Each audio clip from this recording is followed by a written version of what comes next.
All right, everyone, we are live. I think we had some more technical difficulties.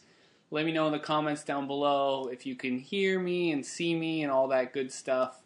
We're a little light this time.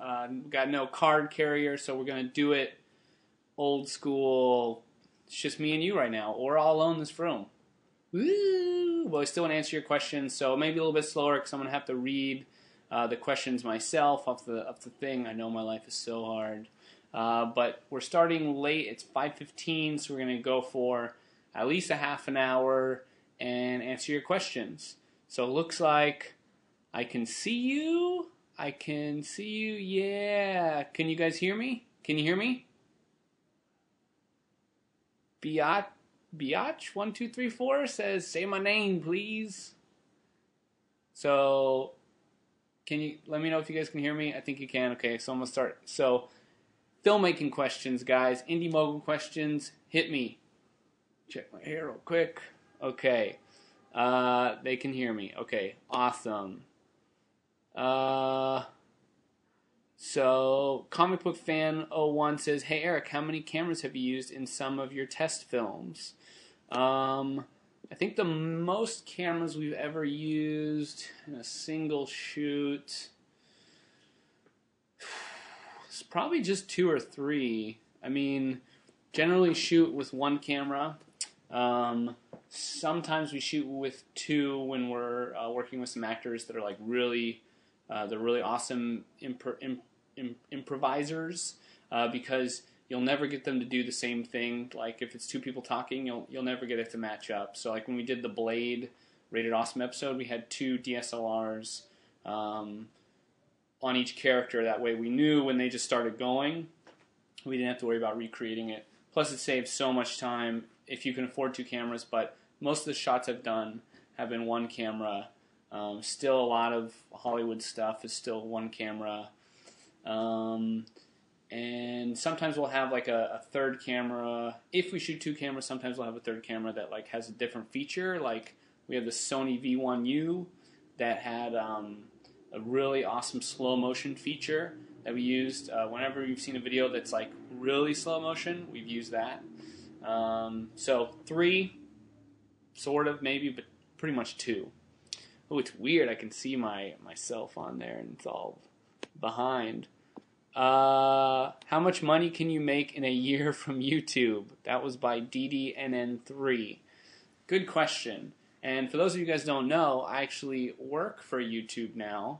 Not much of a, this is big announcement. You probably saw maybe in some articles, but Nexus Networks that owns Indie Mogul was recently bought by YouTube. So it's really excited. It's really exciting. I'm a YouTube employee right now, and we can do some cool stuff. And we're looking to do some really awesome stuff with Indie Mogul, where we can really kind of push Indie Mogul to the next level and help filmmakers even more. You know, with a bigger company behind us, and you know, YouTube itself. This what I'm streaming with on. So, woo! Oh, to answer your question, how much money can you make? It totally depends. You know, if you become a YouTube partner, you can make money, and it totally depends on your views. So, but, you know, there was an article not too long ago. There are people that their only job, you know, they make a living on YouTube. So it's possible. You have to work your butt off just like anything else to be successful, but it's possible. And a lot of people that, you know, maybe wouldn't have been able to support themselves doing what they love before YouTube, now they can. So it's exciting.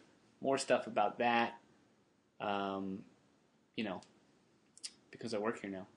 Okay, let's see, what else we got? First question, how do you get a YouTube to stream? Like I'm doing right now, basically you have to be, eventually I assume this is going to be rolled out to all YouTube users. Don't quote me on that.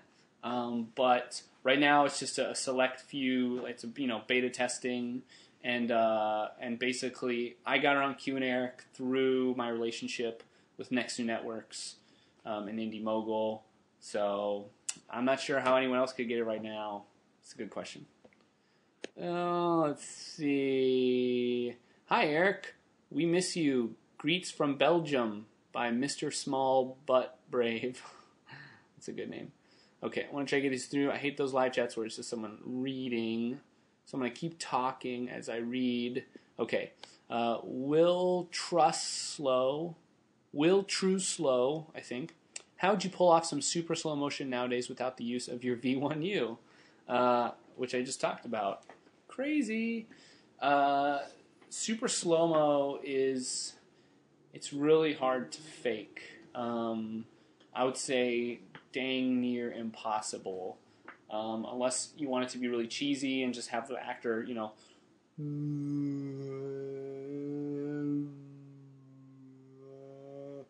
you have to worry about things in the background. I guess that's the way you can sell it, is,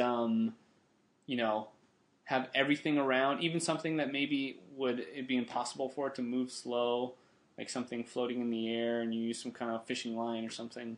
As many things in the frame, they all need to be moving, as slowed down by the same proportions as your character. But most cameras, like DSLR cameras, they can all shoot. A lot of cameras can shoot at 60 frames per second. If you see that, and it can shoot at 60i or 60p, then you can get some slow motion. It's not super slow, but it's slow. Basically, you shoot it at 60. You bring it into your editing program, or like for Apple, Cinema Tools, which comes free with Final Cut, is great. And you just basically conform it to 24 frames per second. So now basically your footage is going, twice as slow as it at normal speed. A little bit slower than that. So that's the way to get basic slow motion. Otherwise, editing programs have a filter, or you can digitally slow. On Final Cut, you can change the speed of the video by percentages. But really, if you slow it down more than 10%, it looks choppy because that information is not there. When you look at a true slow motion, for instance, there's a fist flying through the air. So at super slow motion, at normal speed, it's taking 24 pictures of this every second. So, and at super high speed, crazy high speed camera that shoots 1,000 frames per second, is taking 1,000 pictures per second as that fist is moving. So when you slow it down, you have all these extra pictures that it can go really slow, and it looks smooth, and that's what slow motion is. So if you shoot something at 24 frames a second and you want to slow it down to a point where it looks like it's 60 or 100 or 300 frames per second, those frames don't exist. So your computer, your editing software is basically guessing and creating the frames in between, and so you get this weird blurring, and it generally doesn't look that great. But I also heard that there are some still cameras out there. Don't quote me. I want to say it was can't remember, but basically there was a new still camera, that could shoot crazy high speed. You wouldn't want to use it to shoot everything else because it probably doesn't look that great as far as a DSLR. But what I like to do is I'll shoot everything with the camera that looks the best. We'll shoot everything with the DSLRs or an HVX, and then just for that super slow motion shot, we'll use the V1U and try and match it best we can. So I hope that answered your question. There's not really an easy way. Okay, so I went back. Now I'm going to go forward. And I jumped ahead. I saw one. Okay, Justin MacCrew says, where do you see Indie Mogul going now after you aren't the complete leader of it like it used to be? Good question. Well, it looks like I'm not the complete leader of it anymore because I'm more behind the scenes, but I'm still the complete leader of it.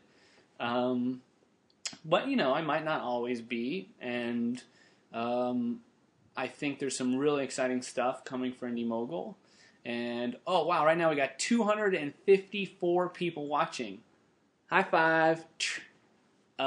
So, there's a lot of exciting things with, YouTube acquisition and some other stuff. We got some really exciting stuff coming to Indie Mogul. And, we're looking to launch a new programming initiative in the next couple of months. And then all kinds of really new exciting stuff. It's all top secret. I can't tell you right now, but you're probably going to see my face a little more and even more faces. And, we want Indie Mogul to be a place for people that love movies, people who make movies, not mutually exclusive. And we want to help people make movies, all that awesome stuff. So more to come. And, what do you want to see Indie Mogul to be? That's the question. How can Indie Mogul, are you a filmmaker? How can we help you? That's what I wanted to see. I want it to become, okay, here we go. What do we got? Good question. Amanda Shorty. Yo, Amanda Shorty. Where Amanda at? Where can I buy a cheap lighting for videos? Actually, I saw some good stuff. I recently shot with a dude who had some interesting fluorescent lighting rigs. So they were cool. They were really light. And there's this company, the same person that sells the shoulder rig, which I don't have with me. It's like, I think they're called Cowboy Studios. And they are on Amazon.com. And they sell some pretty cool lights. Another great resource for cheap, cool shooting gear is Cheesy Cam. Just do a Google search for Cheesy Cam, and this guy is on it. He is checking out whenever there's a new product comes out. He reviews it. He's got test videos. It's awesome.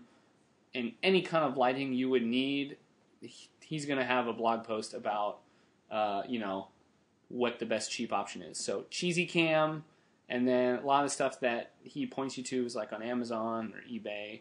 But if you can spend a little bit more money, which wasn't the question, B&H, as far as the name brand stuff, I think is the best price, unless you have a local store. But B&H delivers. Animax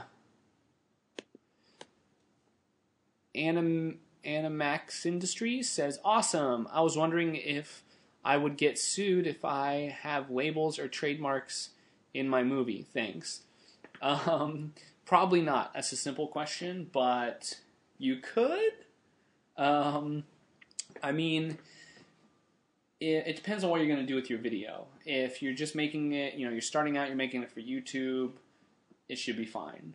If you're just looking for a bigger market, or you're looking at selling it or something, you may want to, what they call in the film industry, you may want to Greek it out, like GRRK, which basically means you can't read it. So it's like put a piece of gaff tape or something over it.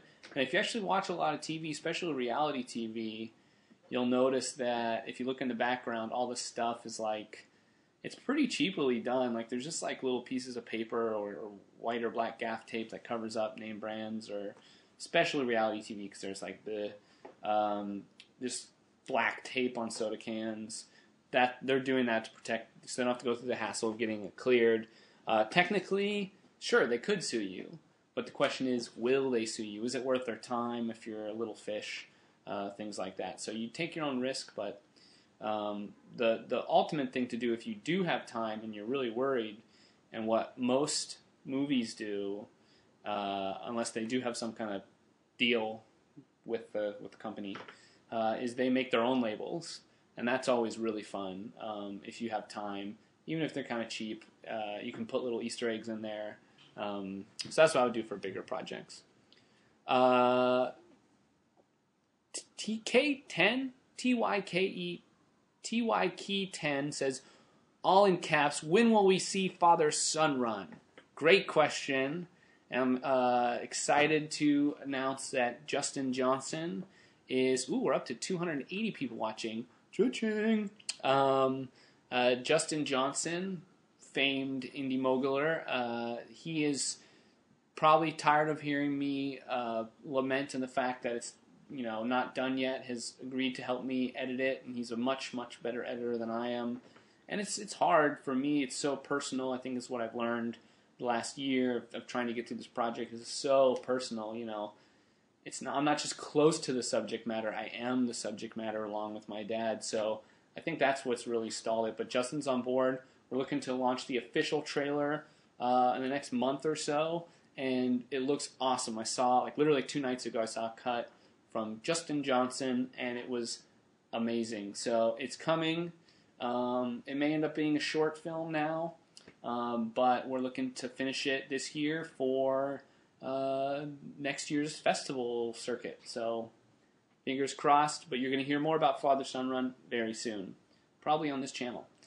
DDNN3 says, do hipster glasses make you a better filmmaker? Not alone. So hipster glasses don't make you a better filmmaker.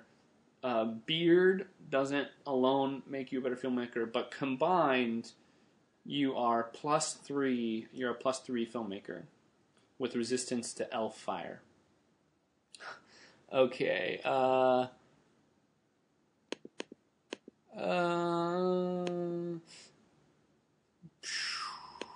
Okay. This question. LLLM T-Lotch? I'm sorry, I'm saying your name wrong. I'm probably butchering all your names. I apologize. How can you do the knife throw better with one person? Actor and a camera and a tripod. So I'm assuming, do you really mean one person, like it's just you and you don't have any actors? Either way, you could literally do the knife throw effect with just yourself and a camera and a tripod. Oh, there's a dog in the room. Barking dog.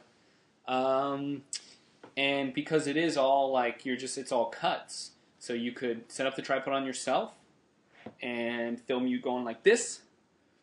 Set up the tripod, mind the 180-degree rule.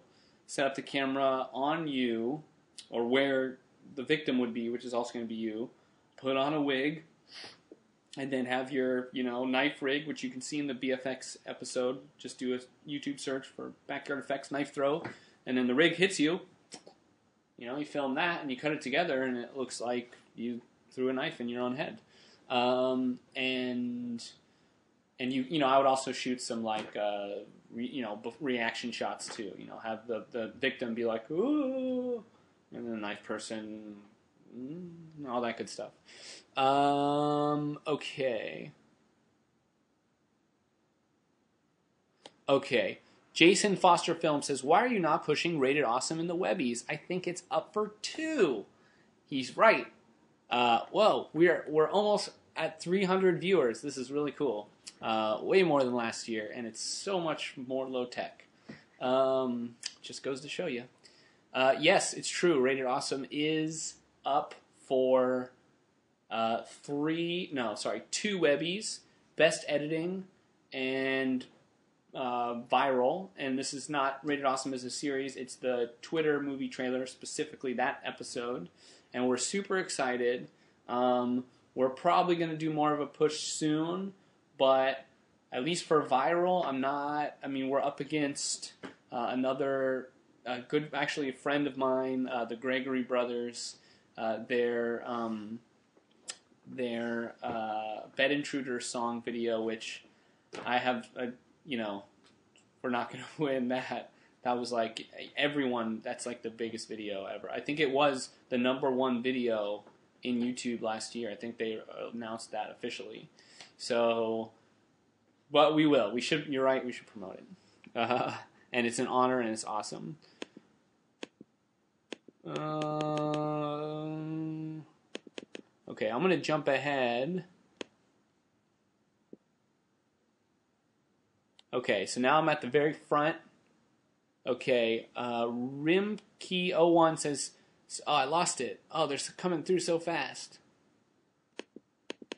There we go. Sorry, guys. Simon Pegg is in a new film, Paul. Are you a fan of him, and are you excited to see it? Heck yeah, I already saw Paul. It was awesome. Huge Simon Pegg fan. Huge Nick Frost. Huge Edgar Wright fan, who I got to interview. If you go to this is real, this is not Photoshop. This is me and Edgar, besties. Right before we had a beard off, we actually did a live chat and Q&A with Edgar. Back when Scott Pilgrim was out a bunch of months ago, and you can check it out. Actually, the archive version is on YouTube. It's on our Indie Mogul Extra page. So if you do a YouTube search for like Indie Mogul Extra Edgar Wright interview, you can find it. It's like 40 minutes, half hour long. It's really awesome, and we have a beard off at the end, so you got to check that out.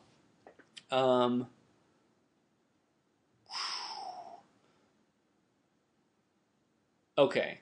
Dawn's Rage says, what is an effective way to do a time-lapse or fast-forward effect, sort of like Paranormal Activity?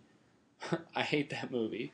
Oh, come on, don't hate. Paranormal Activity, you know, it's got some reasons that I understand why some people hate it, but, you know, it was a good use of what it did, and, man, I mean, he did it so cheap. I actually got to talk to him on the phone briefly, Oren Pelly, and name drop, boom. And I think it's really smart, you know, the way what he did with what he had, and he made a compelling movie. You know, I was freaked out. Anyways, back to your question, time lapse. So there's a couple ways to do this. One, some video cameras have built-in time lapse features. My old GL2, Canon GL2, which I started with in the first 60, 80 episodes of Backyard Effects was shot on, and still to the end of my tenure at Backyard Effects, all the overhead build footage was still shot on it because it had a built-in time-lapse feature, and it would just take like a couple frames or a second every minute or something. So there's one, check your camera, maybe it has one. Two, a lot of still cameras. Maybe it's just a Canon thing. I had a little Canon like power shot that also shot time lapse, it's kind of buried in the menus, but you can find it and you could set like, you know, what the interval is, which is basically how much of a second do you want it to film, and that will determine how fast the time lapse is. So if you know whether you want 1 second or one picture every second or one picture every 10 seconds, you know. I usually like to start out so I get more information, and then you can also pare it down later, which is the other way, which is how I first started doing time-lapse for Backyard Effects, which is I just filmed the whole time with a regular video camera and went through tapes like nothing, and then I sped it up in my editing program, which is pretty easy. You just, in Final Cut, you can just right-click and adjust speed, and then do, like 1,000% or something, and you'll watch it skip down on the timeline. But that is just, it's not preferable because it's wasteful. It takes up a ton of tapes, takes up a ton of hard drive space. You got to render it out. So I would find a camera that has a built-in time-lapse feature. That's the easiest. You can get a webcam that there's programs that you can get probably for free online where you can do time-lapse. And then the most professional way, which I actually just recently got to do the beginning of this winter, is if you have a DSLR, say you're already shooting with like a T2i or a 7D or something, you can buy this little, Canon makes one for about $100, but then B&H makes a Pearstone, which is their proprietary brand, one for even cheaper. It's like $40, and it's called like an interval timer. It's like it looks kind of like a remote control with a wire, and that is like super awesome because you can set exactly, you can really dial it in for like how fast it moves and all the other stuff. But for Paranormal Activity, I'm pretty sure they just sped it up. So that is that question. All right, guys, we're getting close. We're 2 viewers away from 300. Oh my God! Oh wait, 299. Here we go. Drum roll. Is someone gonna log off? Don't mess up the. Oh, we're not there yet. Okay. Next question. Okay. 599. Oh, we just went down. I got uninteresting. We lost 2 viewers. Okay, I'm not even gonna look at that. 599 Network says, how long do you think Indie Mogul will go on for? Like, do you think it will still be around when you are retired from YouTube? nobody retires from YouTube 599 network. So I think Indie Moguls could be around, for a long time, if not forever in some capacity. Yes! We just passed 300 viewers. 301. Boom. Okay.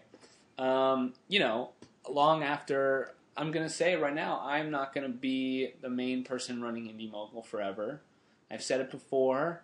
I want to go on and make feature films and all that stuff. And I'm working on some now, Father-Son Run, and I've got some other cool projects in the works.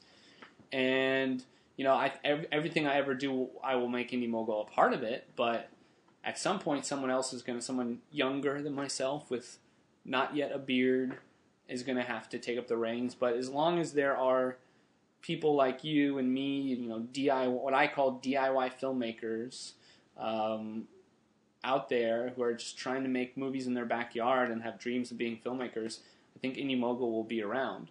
And all the content we've ever made is still there for everyone to watch and all that good stuff. So, I think it'll be around for forever.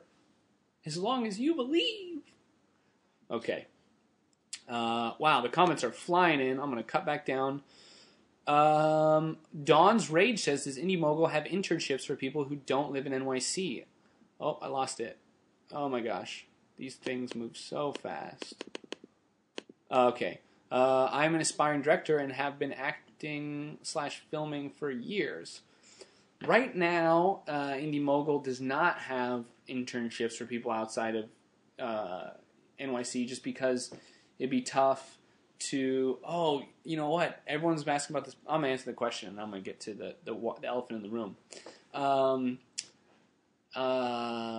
No, just because, we're not sure what you would do. That may change with some of the things that we want to, evolve Indie Mogul into, but for the most part, an internship is really about, it's a hands-on, by definition, I think an internship is a hands-on experience. And you can't really do that if you're not physically here. So we'll keep you informed, but right now, no, we don't have any mobile offices just yet. Norwegian director says, are you still friends with Bobby Miller? Heck yes. Bobby's doing awesome out in LA, and he's got a new web series with MTV called That Movie Show, and it's awesome. I actually just watched the latest episode this morning, and it comes out every Thursdays. You can check it out. Just do a web search for That Movie Show. I don't have the URL. I don't have the capacity to put it in front of you. Check it out. And yes, we're still buds. Okay.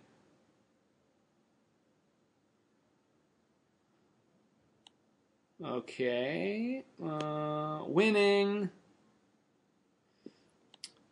Tazar Production says, do you have a film degree? If not, what is your degree? Great question.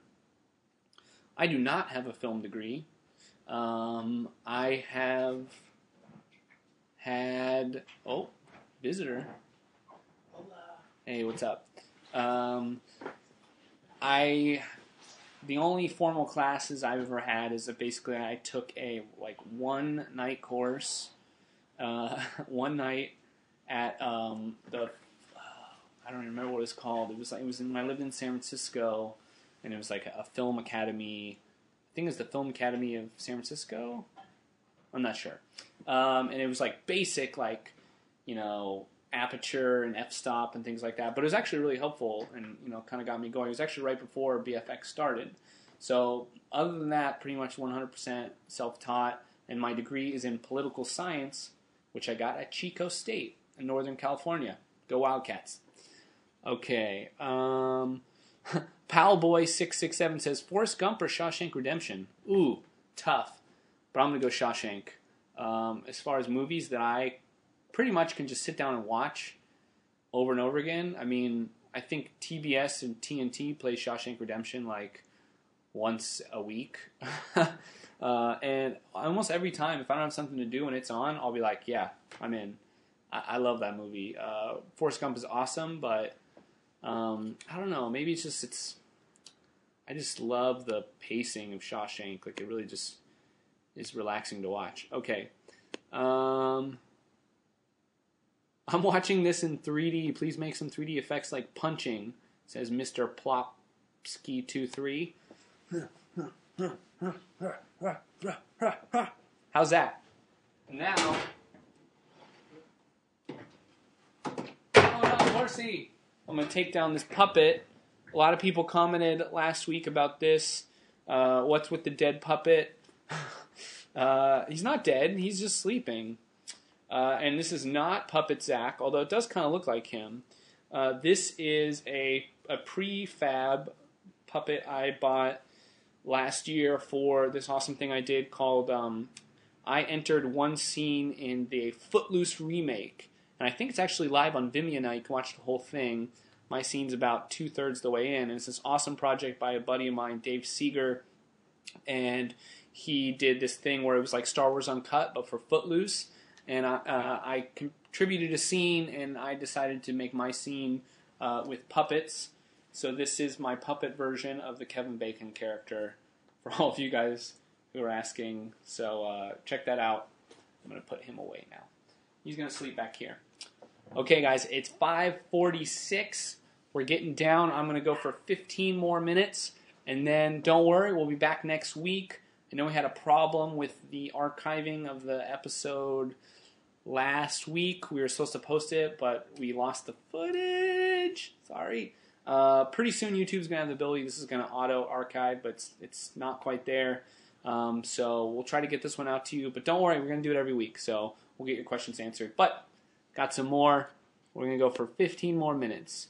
Ooh, the FX Men says Film Riot is better than you. Film Riot's awesome. They do some really great stuff, and I think there's so many video tutorials that have come out, and just filmmaking enthusiast type shows that have come out. But don't forget, the Indie Mogul was first. The FX Man says, I was just kidding. Okay. Yeah, damn right you were. No, those guys are cool. I haven't met them, but they're really cool. Okay. He says, I was just kidding again. And Film Riot is epic. Okay, whoa. Okay, here we go.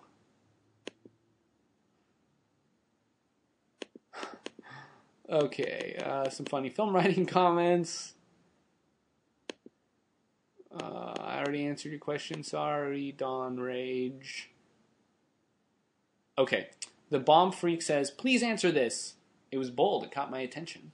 What was your favorite BFX project and cheapest, and how did you come up with the idea to make BFX video? Wow. That's 3 questions. But they're good ones, and I think there would be a good way to end the show. So I'm going to answer all 3 because it's close to my heart, and we're coming on the 4-year anniversary of Indie Mogul, and the anniversary of Backyard Effects Indie Mogul is the same because when Indie Mogul started, all I had was Backyard Effects. So, my favorite build, my favorite BFX. I'm going to go with, I'm going to think,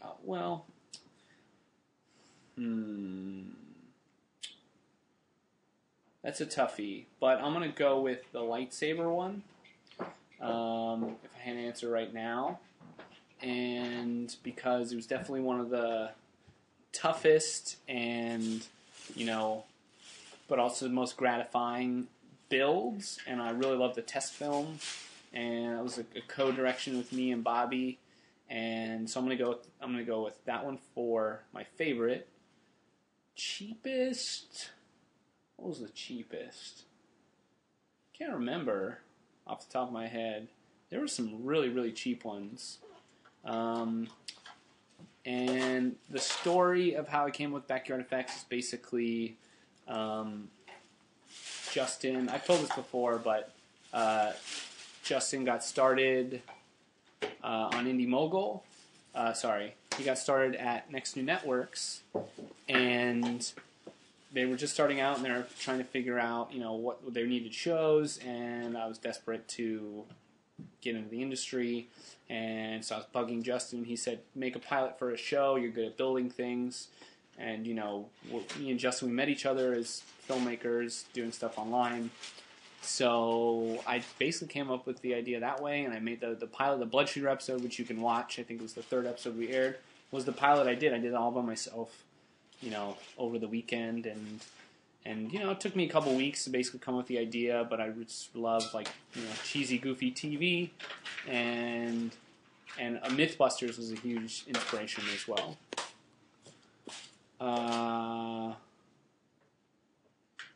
Whale sounds. I don't know what that means.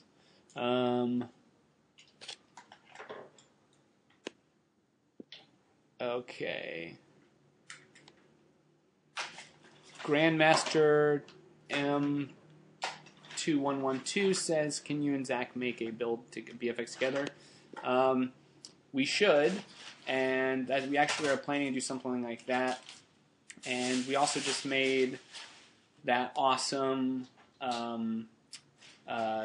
rated awesome trailer that we made together. The Wayside guys, give them credit, they did most of the work, but we shot some stuff here. And that was awesome to get to collaborate and be in the same video. So check that out.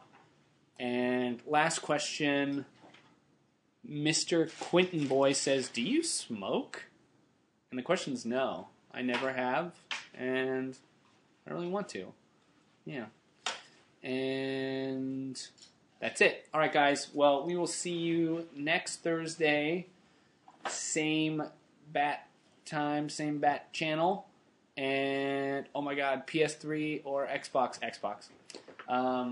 And we'll be back. We're going to do another one. We'll try and go for another hour. And, yeah, let me know. How did this all work? Did the audio-visual work all right? As far as, like, me just reading the questions off the thing, was that just as good as, you know, having the whole card system like we used to do the old Q and Erik? Let me know, because if you guys are down with this kind of more personal thing, I'll just do it this way. And, yeah, we'll be back next week with more filmmaking questions. All right, guys. Thank you very much. I'm going to actually just hold up this sign for 30 seconds, and I'm going to ask you guys what you guys thought of the show and what you think. That's all we want to know. So what do you think about the show and this live show and how you like this system and technically and all that good stuff, how did it work? Okay, here we go.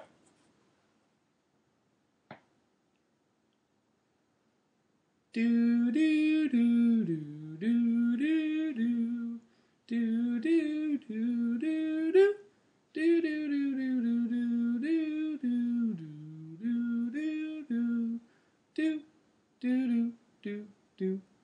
do do